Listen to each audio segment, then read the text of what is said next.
के कोलकाता शहर में 9 अगस्त 2024 की सुबह एक ऐसी खबर सामने आती है जो पूरे देश को हिलाकर रख देती है।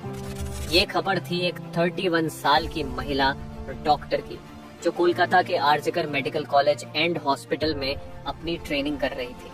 हॉस्पिटल जैसे सुरक्षित माने जाने वाले जगह पर इस महिला डॉक्टर का मर्डर एंड रेप होना काफी चौंकाने वाला था। इस घटना का खुलासा तब हुआ जब डॉक्टर के डेथ बॉडी का पोस्टमार्टम किया गया। इस रिपोर्ट ने लोगों की रूह तक को हिला दिया, क्योंकि यह मामला सिर्फ एक मर्डर का नहीं था, बल्कि इससे कहीं ज्यादा खौफनाक केस था।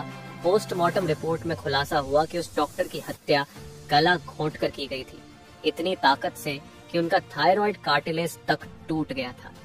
इस हत्या के पहले डॉक्टर ने अपनी जान बचाने के लिए कोशिश किया था। इसका सबूत उनके शरीर पर मिले कई निशानों से मिला। सबसे डरावना सच तब सामने आया जब डॉक्टर के प्राइवेट पार्ट्स पर घावों के निशान पाए गए। इससे साफ हुआ कि यह सिर्फ मर्डर का मामला नहीं था, बल्कि ये रेप के बाद किया गया एक खौफनाक हत्याकांड था। हॉस्पिटल के परिसर में इतनी बड़ी घटना हो जाती है और किसी को कान खबर तक नहीं होती। क्या उस रात कुछ ऐसा हुआ था जिसे जानकर आप गुस्से से बौखला जाओगे? क्या वहाँ कोई और था जिसने इस क्रूर घटना को अंजाम दिया? और अगर था तो आखिर कौन था? इन्हीं सवालों के जवाब खोजते हुए हम आज की इस वीडियो में आपको बताएंगे कि आखिर क्या हुआ था उस रात इस मेडिकल कॉलेज के शांत माने जाने वाले परिसर में। जब आपको सच का सामना होगा तो यकीन मानिए आपके भी रोंगटे खड़े हो जाएंगे। Guys, before starting this video let me tell you कि मैं यहाँ पर उन फीमेल डॉक्टर को श्रुति नाम से रेफर करने वाला हूँ, एंड ये उनका रियल नेम नहीं है, सो कंफ्यूज मत होना। श्रुति एक जूनियर डॉक्टर जो कि कोलकाता के RG Kar medical college and hospital से अपनी डॉक्टर की ट्रेनिंग ले रही थी 8 अगस्त 2024 को। और दिन की तरह श्रुति अपनी नाइट शिफ्ट पर होती है और वह अपनी जॉब कर रही होती है। तभी रात के 11 बजे उन्हें अपनी मदर का फोन आता है, जैसे कि हर दिन आता था, क्योंकि पेरेंट्स को तो अपने बच्चों की चिंता हमेशा होती है। श्रुति की मदर उनसे पूछती है कि क्या तुमने खाना खा लिया और तबीयत वगैरह तो ठीक है तुम्हारी?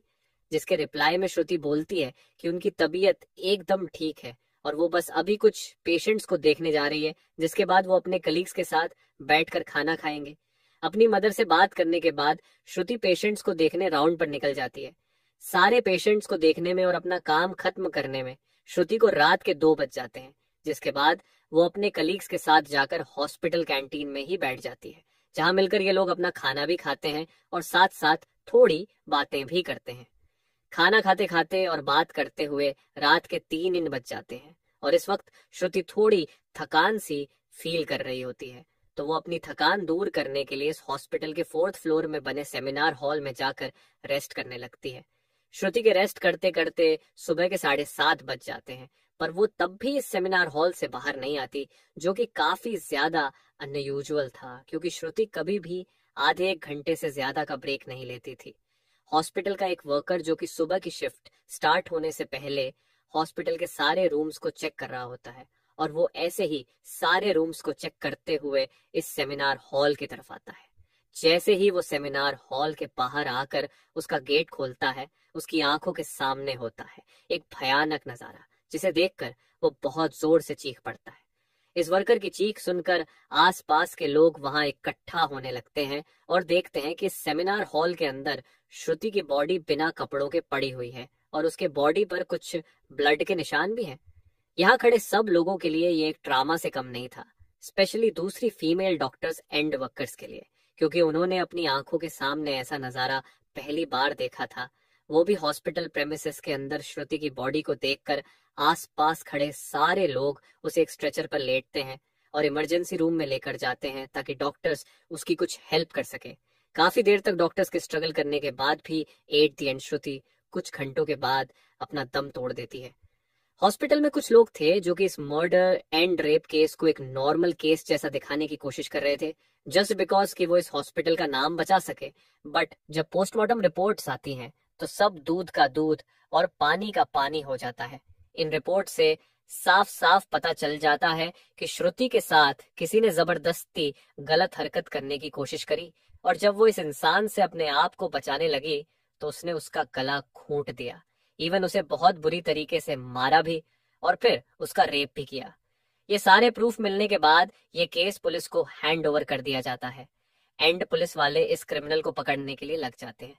सबसे पहले पुलिस उस क्राइम सीन पर ही छानबीन करती है जहां ये सब हुआ था। किस्मत से पुलिस वालों को वहां पर श्रुति के कुछ नेल्स एंड ब्लड सैंपल्स मिलते हैं और साथ ही एक ब्लूटूथ नेक बैंड। ये केस शायद और भी जल्दी सॉल्व हो जाता अगर उस फ्लोर पर सीसीटीवी कैमरा होते तो, बट बदकिस्मती से इस सेमिनार रूम के अंदर या इसके आसपास कोई सीसीटीवी कैमरा नहीं थे। लेकिन जिस रास्ते से इस फ्लोर पर एंटर करा जाता था वहां पर कुछ सीसीटीवी कैमरा थे। पुलिस वाले इन सीसीटीवी कैमरा में सुबह के 3 बजे से 8 बजे के बीच की रिकॉर्डिंग चेक करते हैं कि इतने टाइम के बीच कितने लोग इस फ्लोर पर आए और गए थे। इन सीसीटीवी फुटेजेस को चेक करने के बाद ये पता चलता है कि टोटल 6 लोग इस फ्लोर पर आए और गए थे। ये पता लगने के बाद पुलिस वाले एक एक करके इन 6 लोगों को पूछताछ के लिए बुलाते हैं कि वो लोग वहां पर उस टाइम क्या कर रहे थे। और इन लोगों को इस बीच यहाँ कुछ भी अजीब दिखा कि नहीं। इन लोगों से पूछताछ के दौरान पुलिस वाले उनके फोन का ब्लूटूथ भी ऑन करके चेक करते हैं कि जो ब्लूटूथ हेडसेट उन्हें मिला था वो इनमें से किसका था। क्योंकि आपको पता होगा ही कि एक बार अगर आप किसी ब्लूटूथ डिवाइस से अपना फोन पेयर करते हो तो अगली बार वो उससे इजीली कनेक्ट हो जाता है। और फाइनली पुलिस वालों की ये ट्रिक काम भी आती है क्योंकि ये ब्लूटूथ नेक बैंड इन 6 लोगों में से एक आदमी के फोन से कनेक्ट हो जाता है जिसका नाम था संजय रॉय, जो कि एक सिविल वॉलंटियर था। सिविल वॉलंटियर वो लोग होते हैं जो कि पुलिस के अंडर काम करते हैं और उनकी हेल्प करते हैं छोटे मोटे कामों को मैनेज करने में। लाइक आपने बहुत सारे फेस्टिवल्स अनऑथराइज्ड पार्किंग या भीड़ भाड़ वाले एरिया में देखा होगा कि कुछ ब्लू कलर की यूनिफॉर्म्स पहनकर ऑफिसर्स खड़े रहते हैं जिनका काम होता है कि विदाउट एनी रीजन कहीं पर भी ज्यादा क्राउड इकट्ठा ना हो। तो अब पुलिस वालों को अपना पहला कातिल मिल चुका था जिसके बाद वो संजय रॉय से और गुस्से से पेश आने लगते हैं। बट संजय पुलिस वालों की किसी बात का भी जवाब नहीं दे रहा होता क्योंकि वो काफी ज्यादा नशे की हालत में था। इस बीच पुलिस वाले संजय का फोन भी चेक करते हैं जिसमें उन्हें भर भर के पोर्नोग्राफिक कंटेंट मिलता है जिससे उनका शक यकीन में बदल चुका था कि संजय ही श्रुति के मर्डर का मेन कल्प्रीट है। इसके बाद पुलिस वाले संजय रॉय को और ज्यादा डराने लगते हैं एंड फाइनली वो डर कर अपना गुनाह कबूल भी कर लेता है कि उसने ही श्रुति को मारा है और उसका रेप किया है। ये पता लगते ही कुछ पुलिस वाले और प्रूफ्स कलेक्ट करने संजय रॉय के घर जाते हैं जहां पर उन्हें एक शू मिलता है जिसके ऊपर कुछ खून जैसे ही धब्बे थे। तो पुलिस वाले उसका सैंपल कलेक्ट कर लेते हैं। थोड़ी और तलाशी लेने पर पुलिस वालों को संजय के घर के बाहर कुछ कपड़े सूखते हुए दिखते हैं और ये वही कपड़े थे जो कि उस दिन संजय ने पहने थे क्योंकि ये सब सीसीटीवी कैमरा में कैप्चर हो गया था जिससे जाहिर था कि संजय ये प्रूफ मिटाने की भी कोशिश कर रहा था। बट जब संजय को पूछताछ के लिए पुलिस स्टेशन में लाया गया था उस वक्त वो काफी ज्यादा नशे की हालत में था। तो क्या वो ये सब बस इसलिए कर रहा था ताकि उसे कम सजा मिले, जस्ट बिकॉज वो उस वक्त नशे में था। बाद में जब पुलिस वाले उस शू पर लगे ब्लड सैंपल्स को चेक करवाते हैं तो वो भी श्रुति के ब्लड से मैच हो जाता है which was a solid proof against him। इन सारी रिपोर्ट्स एंड डिटेल्स को एक साथ कंबाइन करके पुलिस वालों को पता चलता है कि उस रात संजय रॉय काफी ज्यादा नशे की हालत में था और वो रात के 11 बजे हॉस्पिटल में एंटर करता है। संजय अक्सर उस हॉस्पिटल में नाइट शिफ्ट किया करता था तो उसे यहाँ की काफी अच्छी नॉलेज भी थी कि कहाँ पर कैमरा है और कहाँ पर नहीं। तो वो आराम से इस हॉस्पिटल के 4th फ्लोर पर जाकर बैठ जाता है क्योंकि वो नहीं चाहता था कि कोई उसे ज्यादा नशे की हालत में देखे, वरना वो अपनी जॉब से हाथ धो सकता था। 4th फ्लोर पर आते ही वो अपना आराम से सो जाता है। जब उसकी आंख खुलती है तब तक सुबह के 3 बज चुके थे। तभी संजय की नजर श्रुति पर पड़ती है जो कि रेस्ट करने सेमिनार हॉल में जा रही थी। श्रुति को अकेला देखकर संजय के इरादे बिगड़ने लगते हैं। वो पहले काफी देर तक इस फ्लोर के चक्कर लगाने लगता है ये कंफर्म करने के लिए कि कोई यहाँ पर ज्यादा आ तो नहीं रहा। जब उसे लगता है कि हाँ उसका रास्ता साफ है तो वो 4 बजे सेमिनार हॉल के अंदर एंटर करता है और फिर वहां से 4:45 पर बाहर आता है। इन 45 मिनट्स तक श्रुति के साथ इस आदमी ने क्या क्या किया होगा और वो कितने पेन से गुजरी होगी ये सोचकर ही किसी का भी दिल सहम जाएगा।